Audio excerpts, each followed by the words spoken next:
ఈ క్వశ్చన్ మనకు సింప్లిఫికేషన్ సంబంధించిన క్వశ్చన్. ఇలాంటి క్వశ్చన్ చూసినప్పుడు మనకు నాన్ మ్యాథ్స్ విద్యార్థులు ఈ క్వశ్చన్ వదిలేసే అవకాశం ఉంది.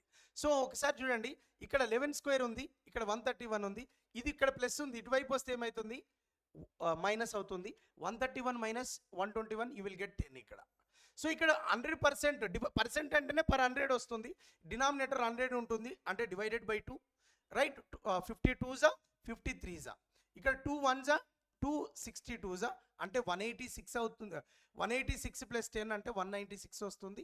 ఇక్కడ మిగిలింది ఏంటి అని అంటే ఎక్స్ బై 100 ఇంటూ 10 ఇంటూ 8 మిగిలింది, రైట్. ఒక జీరో క్యాన్సల్, రైట్. ఇక్కడ మనకేమొస్తుంది అని అంటే 2 4 2 8, 4 4 4 9, 2 1 2 5 5 ఇంటూ 49 మనకు 245. ఆప్షన్ ఈ ఇస్ ద కరెక్ట్ ఆన్సర్. ఇలాంటి మరిన్ని వీడియోస్ కోసం సబ్స్క్రైబ్ జ్ఞాన అకాడమీ. Thank you.